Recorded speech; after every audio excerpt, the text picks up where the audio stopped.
Hi guys, welcome back to my another blog. আমার অন্য একটা ব্লগে তোমাদের সবাইকে স্বাগত। আজকে আমি চিকেনের খুব সুন্দর একটা রেসিপি দেখাবো, আশা করছি প্রত্যেকের ভালো লাগবে। আজকে আমি নিয়ে এসেছি পোস্ত চিকেন রেসিপি। তো দেখতে থাকুন, একদম ঘরোয়া উপকরণে খুব কম সময়ে কিন্তু বানিয়ে নেব। এর জন্য দেখুন প্রথমে আমি কি নিয়েছি, এখানটায় এই যে চিকেনগুলো বড় বড় পিস কেটে নিয়েছি, পোস্ত লঙ্কা দিয়ে বাটা আছে, পেঁয়াজ আছে, আদা রসুন বাটা, টমেটো, আর লাগছে হলো হলুদ আর লবণ।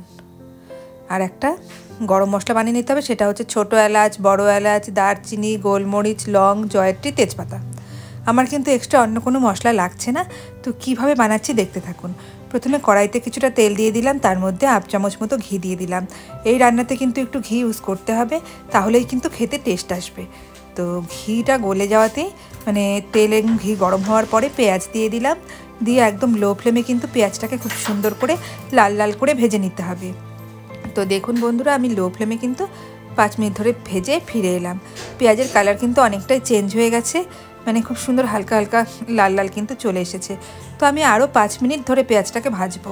আরও 5 মিনিট ভেজে নেওয়ার পর বন্ধুরা দেখুন কালার কিন্তু অনেকটাই চেঞ্জ হয়ে গেছে পেঁয়াজের, দেখতেই পাচ্ছেন। এভাবে কিন্তু নেড়ে চেড়ে পেঁয়াজটাকে একটু লাল লাল করে নিয়েছি। তারপর এখানটায় দিয়ে দিলাম আদা রসুন বাটা 2 চামচ। তো এবার আদা রসুন বাটাটা দিয়েও খুব সুন্দর করে নেড়ে চেড়ে ভেজে নিতে হবে, যাতে করে আদা রসুন পেঁয়াজের কাঁচা গন্ধটা কেটে যায়। কারণ আদা রসুনের কাঁচা গন্ধ যদি থাকে তাহলে কিন্তু রান্নাটা একেবারেই টেস্ট হবে না। তো সেই জন্য লো ফ্লেমে একদম খুব সুন্দর করে আদা রসুন পেঁয়াজটাকে ভালো করে কষিয়ে নিচ্ছি। তো এইভাবে নেড়ে চেড়ে কষিয়ে আমি 5 মিনিট পর ফিরে আসছি বন্ধুরা। দেখুন 5 মিনিট পর দেখতে পাচ্ছেন বন্ধুরা, পেঁয়াজ আদা রসুন কিন্তু খুব সুন্দর ভাজা হয়ে গেছে, কালারটা কিন্তু চেঞ্জ হয়ে গেছে। এইবার আমি উপর থেকে আস্তে করে চিকেনটা দিয়ে দিচ্ছি, কারণ চিকেন কিন্তু এখানে ম্যারিনেট করার কোনো প্রয়োজন নেই। তো সেই জন্য চিকেনটা দিয়ে দিলাম। চিকেনটা দিয়ে খুব সুন্দর করে কিন্তু নাড়াচাড়া করে নিতে হবে, যাতে করে চিকেনের সঙ্গে পেঁয়াজ আদা রসুন সব কিছু মিশে যায়। তো বন্ধুরা দেখুন, আমি কিন্তু খুব সুন্দর করে হালকা হাতে কিন্তু চিকেনটাকে নাড়িয়ে দিচ্ছি, আর গ্যাসের ফ্লেম লো রেখেই কিন্তু কাজটাকে করতে হবে, না হলে কিন্তু তলায় লেগে যেতে পারে। তো সেই জন্য দেখুন বন্ধুরা, আমি লো ফ্লেমে দিয়ে একদম চিকেনটাকে মশলার সঙ্গে ভালো করে কষিয়ে নিচ্ছি। তো দেখুন বন্ধুরা, আর এই রান্নাটা কিন্তু কষানোর ওপরই, এখানে কিন্তু জিরে ধনে কোনো মশলা কিন্তু ব্যবহার হবে না।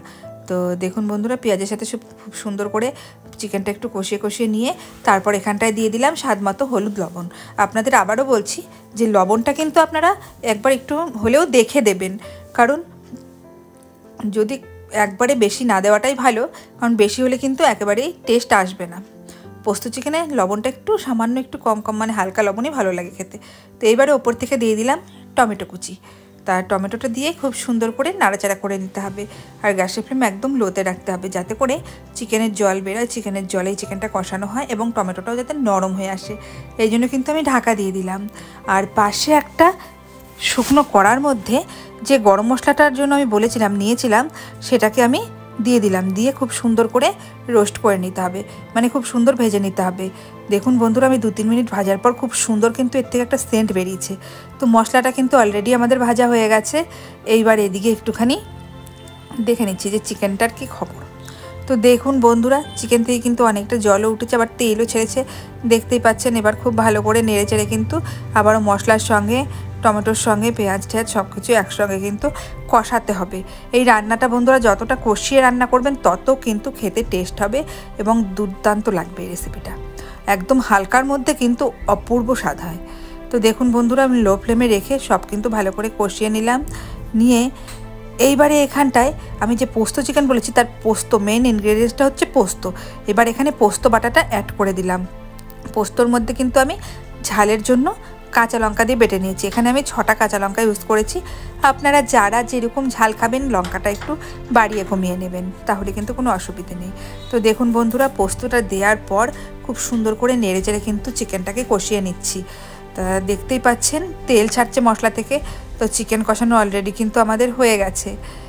এইবার এখানটায় খুব সুন্দর একটা সেন্টের জন্য কী দিতে হবে বলুন তো বন্ধুরা, দিতে হচ্ছে ধনে পাতার যে ডাঁটা আছে, ধনে পাতার ডাঁটা।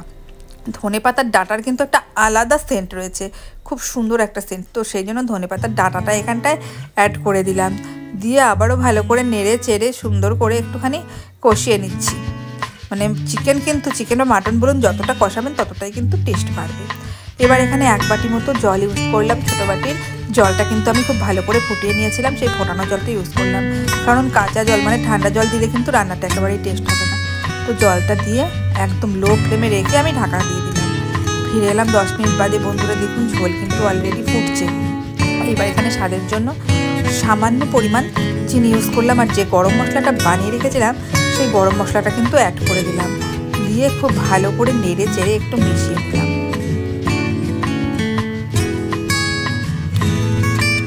দেখুন বন্ধুরা খুব সুন্দর করে কিন্তু চিকেনটা ফুটে উঠেছে। এবার উপর থেকে ধনে পাতাটা অ্যাড করে দিলাম, তার ধনে পাতাটা দিয়ে আবারও ভালো করে একটুখানি হালকাভাবে নেড়ে চেড়ে রেখে দিলাম। তো বন্ধুরা আমার রান্না কিন্তু অলরেডি শেষ, আমি কিন্তু অলরেডি গ্যাসের ফ্লেম বন্ধ করার পথে, মানে আমি অলরেডি বন্ধ করে দিয়েওছি। দেখতেই পাচ্ছেন যে আমার রান্না কিন্তু একেবারেই কমপ্লিট। এইবার শুধুমাত্র সার্ভ করার পালা। তো আমি সার্ভ করে নিয়ে ফিরে আসছি আপনাদের সামনে বন্ধুরা। এই দেখুন বন্ধুরা আমি একটা বাটিতে চিকেনটাকে সার্ভ করে নিয়েছি, আর ওপর থেকে ধনে পাতা দিয়ে গার্নিশ করেছি। কি দুর্দান্ত লাগছে না?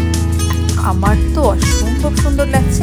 আর এটা দেখতে যেমনি সুন্দর বন্ধুরা, খেতে তো তার থেকে অনেকে বেশি টেস্ট। না খেলে কিন্তু বন্ধুরা বুঝতেই পারবেন না যে এত টেস্ট।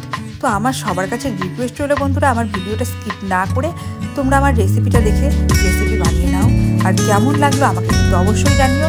আরও বেশি করে আমার চ্যানেলে কমেন্ট করো, আরও বেশি করে আমার চ্যানেলের লিঙ্কটা শেয়ার করে আমাকে আরও অনেক দূর এগিয়ে যাওয়ার চেষ্টা করো। ধন্যবাদ।